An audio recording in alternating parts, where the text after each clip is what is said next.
Welcome to RM biology. আরো একটি gen pass UT 2024 ভিডিওতে তোমাদের স্বাগত। তোমরা প্রত্যেকেই জানো কালকে বিকাল 5:30 নাগাদ তোমাদের কিন্তু রাউন্ড ওয়ানের রেজাল্ট প্রকাশিত হয়েছে। তো সেই রেজাল্ট অনুযায়ী কত র্যাঙ্ক পর্যন্ত গভর্নমেন্ট হয়েছে সেটা বিএসসি নার্সিং প্যারামেডিক্যালের ক্ষেত্রে, এবং রাউন্ড টুতে কত যেতে পারে সেই সমস্ত কিছু নিয়ে আজকে আলোচনা করব। এবং আরো একটু তথ্য তোমাদের সঙ্গে শেয়ার করব যে হলিডে চলছে এখন, তোমরা ভেরিফিকেশনে যাবে কি যাবে না। তাই ভিডিওটি শেষ পর্যন্ত দেখো এবং চ্যানেলটি সাবস্ক্রাইব করে নাও পরবর্তী ভিডিও পাওয়ার জন্য। সব থেকে প্রথম আমরা বিএসসি নার্সিং এর ক্ষেত্রে দেখবো। দেখো, বিএসসি নার্সিং এর ক্ষেত্রে যে প্রেডিকশনটা আমি করেছিলাম তোমাদের গত বছরের ডাটা অনুযায়ী, যে 3000-এর উপরে কিন্তু যেতে পারে।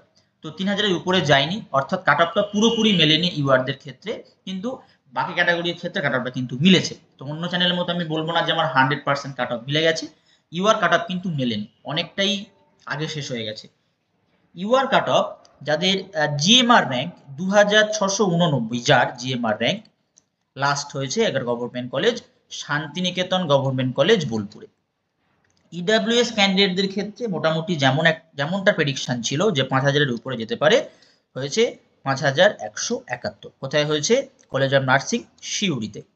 ওবিসি এর ক্ষেত্রে সেই কাট অফটা গেছে 3625, অর্থাৎ র্যাঙ্ক, এবং কোথায় হয়েছে? মাতঙ্গিনী গভর্নমেন্ট কলেজে। ওবিসি বির ক্ষেত্রে সেই কাট অফটা গেছে 2953, অর্থাৎ 2953।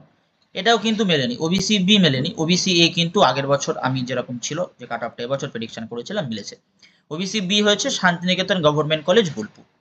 এসসির ক্ষেত্রে কাট অফ গেছে 5434, কোথায় হয়েছে? Matangini government college Tamluk. এসটির ক্ষেত্রে কাট অফ গেছে 16869, কোথায় হয়েছে? Uluberia ST hospital.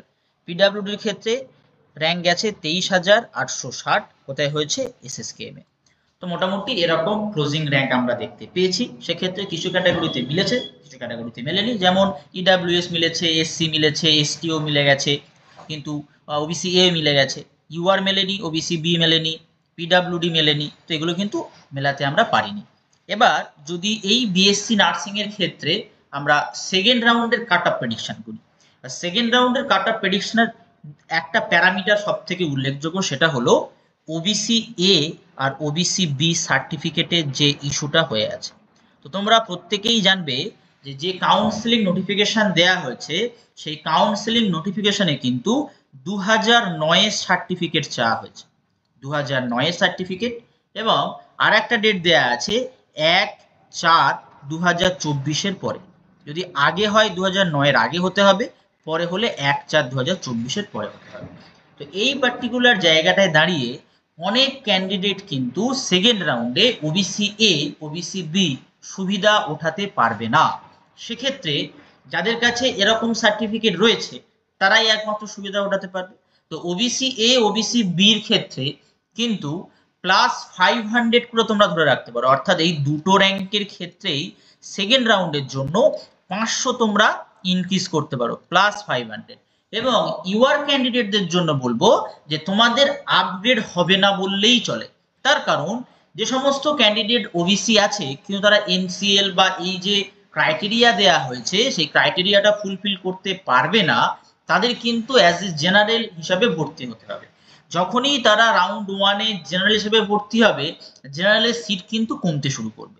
জেনারেলের সিট কমতে শুরু করা মানেই হলো তোমাদের কিন্তু ইউআর র্যাঙ্কের এই যে পার্টিকুলার র্যাঙ্কটা আছে, এই ইউআর র্যাঙ্কের ক্ষেত্রে খুব বেশি একটা হেরফের কিন্তু দেখা যাবে না। এটা এই যে এত হাই কাট অফটা গেছে, অর্থাৎ 3100-200 পর্যন্ত, যেটা 3-4 বছরে হয়ে আসছে ইউআর ক্যান্ডিডেট, সেটা হয়নি। তার একমাত্র কারণ কিন্তু নিটের ওভারঅল যে সমস্যাটা হয়েছে, তার জন্য অনেক ক্যান্ডিডেট কিন্তু বিএসসি নার্সিংকে টার্গেট করেছে, বিএসসি নার্সিং এ কিন্তু পেয়েও গেছে এবং বিএসসি নার্সিংটা নিয়েছে। এবারে সমস্যা হচ্ছে যে এটা কি হতে পারে, যে রাউন্ড টুর ক্ষেত্রে আমি এই দিকটায় রাউন্ড টু বলে লিখে দিই, তাহলে তোমাদের বুঝতে সুবিধা হবে। এটা রাউন্ড টু, আর এগুলো সবই হচ্ছে রাউন্ড ওয়ান এর ক্ষেত্রে। ঠিক আছে, এটা হচ্ছে রাউন্ড টু। তো এখানে তোমরা ধরে রাখতে পারো 150 মতো, যদি আপগ্রেড হয়। তাছাড়া কিন্তু বেশি আপগ্রেড হবে না। ইডাব্লিউএস প্রেডিক্ট করা খুবই মুশকিল, কারণ কতজন কি ইডাব্লিউএস পাচ্ছে সেটা একটা ডিপেন্ড করে। এসসির ক্ষেত্রে তোমরা ধরে রাখতে পারো মোটামুটি 300 মতো প্লাস করতে পারো, এসটি 500 প্লাস করতে পারো। তো পিডাব্লিউ বলার কিছুই নেই।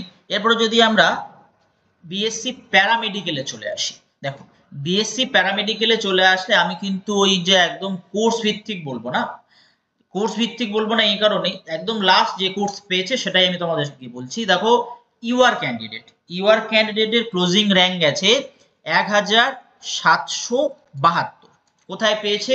College of paramedical and allied science. সেখানে কোন কোর্সে পেয়েছে? ফিজিশিয়ান অ্যাসিস্ট্যান্ট কোর্সে পেয়েছে।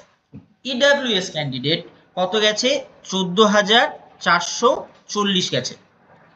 সেটা কোথায়? কেএনইউ, কাজী নজরুল ইসলাম ইউনিভার্সিটি। কোন সায়েন্সে পেয়েছে? ভিশন সায়েন্স, যেটা ভিভিএসও। এই যে পার্টিকুলার ইনস্টিটিউশনটা আছে, এটা কিন্তু একটা স্টেট পাবলিক রিসার্চ ইনস্টিটিউশন। এটা গভর্নমেন্ট তোমরা ধরতে পারো বা সেমি গভর্নমেন্ট বললেও বলতে পারো। সেমি গভর্নমেন্ট হয় না ঠিকই, কিন্তু মোটামুটি একটু ফিসটা একটু বেশির দিকে থাকে।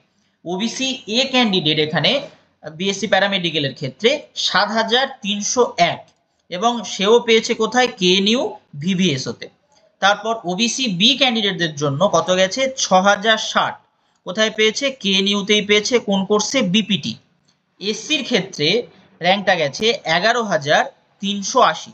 আমি যে র্যাঙ্কগুলো বলছি এই সমস্ত র্যাঙ্ক কিন্তু জিএমআর, কোনোটাই কিন্তু ক্যাটাগরি র্যাঙ্ক নয়, জিএমআর র্যাঙ্ক। এটাও হয়েছে কোথায়? কেএনইউতে।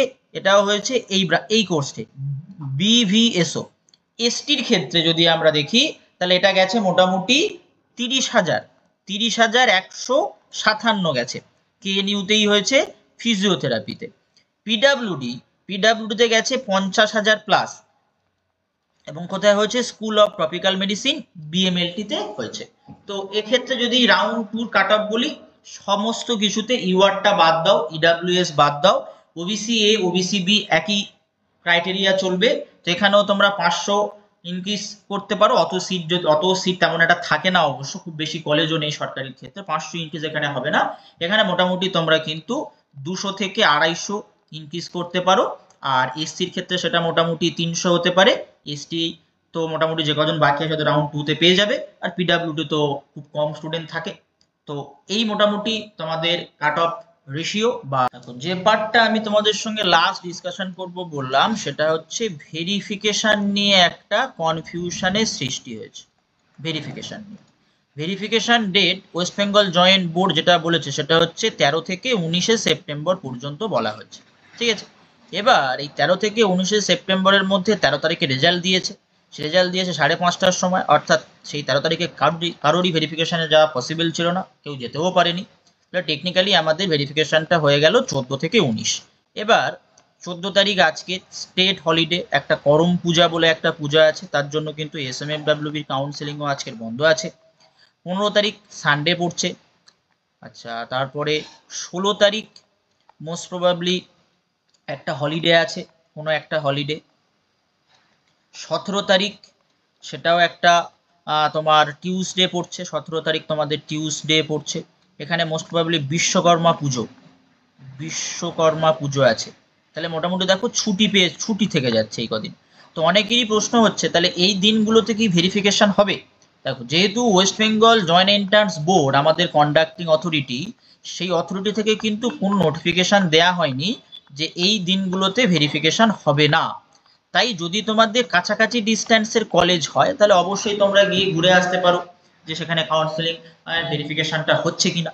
তাছাড়াও দেখো, 17 তারিখ পর্যন্ত যদি আমাদের হলিডে গুলো কমপ্লিট হয়ে যায়, তাহলে 18 তারিখ এবং 19 তারিখ এই দুদিন সময় থাকছে যেখানে ভেরিফিকেশন ডেট থাকছে। তাহলে যদি তোমাদের মনে হয় যে হলিডে আছে, তুমি যাবে না, গিয়ে ফিরে আসতে হবে, তোমরা চেষ্টা করতে পারো যে 18-19 তারিখ যাওয়ার। এছাড়া তো বলার তেমন কিছু নেই, কারণ কোনো নোটিফিকেশন আমরা এখনো পাইনি বা ক্ল্যারিফিকেশন পাইনি যে ভেরিফিকেশন হবে না বলে। যেহেতু ডেট দেয়া আছে, অবশ্যই হওয়া উচিত, যেহেতু কোনো ক্ল্যারিফিকেশন দেয়া হয়নি, তাই যাওয়া উচিত বলে আমি মনে করি। যদি তোমরা তাও মনে করো যে হলিডে বলে আমি যাবো না, ফিরে আসতে হবে, তাহলে তোমার হাতে 18-19 দুদিন সময় থাকছে। তো আজকের ভিডিওটি এই পর্যন্ত। যারা চ্যানেল নতুন, চ্যানেলটি অবশ্যই করে সাবস্ক্রাইব করে দিও।